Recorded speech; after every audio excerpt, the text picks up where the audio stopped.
কাহিনা মারা যাওয়ার পর থেকে এই কুকুরটা এইভাবে শুধু কান্দে।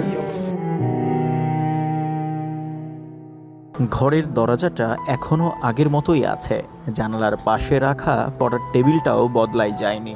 টেবিলের উপর ছড়িয়ে আছে বই, খাতা, কিছু নোট। এক কোণে পড়ে আছে সেই কলম যেটা দিয়ে হয়তো শেষবার কোনো স্বপ্ন লেখা হয়েছিল। সেলফে সাজানো আছে কত স্মৃতি, সার্টিফিকেট, কিছু ছবি, ছোট ছোট সংগ্রহ, যেন সবকিছু এখনো অপেক্ষা করছে মানুষটা ফিরে এসে আবার ছুঁয়ে দেবে বলে। সে যখন এখানে বসে এখান থেকে এই বিছনা থেকে সে উঠে যায়, ঠিক আছে, সে কিন্তু এই যে তার ল্যাপটপ রেখে গেছে, তার চুলের বলছে কেউ ধরবে না, আমার পেন্ডিং কাজ আছে। বিছানার উপর পড়ে আছে সেই প্রিয় ল্যাপটপটা যেটার সামনে বসে রাত জেগে বানানো হতো কন্টেন্ট, লেখা হতো স্ক্রিপ্ট, এডিট হতো ভিডিও। অনেক স্বপ্নের শুরু ছিল এই স্ক্রিনে, কিন্তু আজ স্ক্রিন বন্ধ, ঘর নিঃশব্দ, আর মানুষটাও নেই।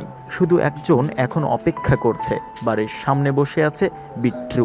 কাহিনা মারা যাওয়ার পর থেকে এই কুকুরটা এইভাবে শুধু কান্দে। দরজার দিকে তাকিয়ে হয়তো এখনো মনে করছে এই বুঝি ভেতর থেকে ভেসে আসবে সেই পরিচিত ডাক, এই বিট্টু কোথায় তুই, এদিকে আয়।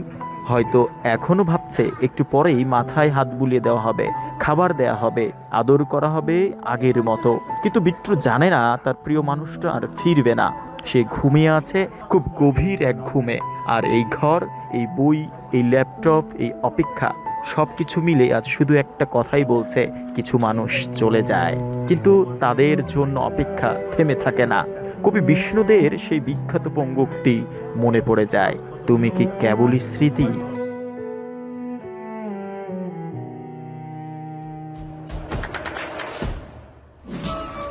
দেশে দেশে সবার সাথে দ্য নিউজ।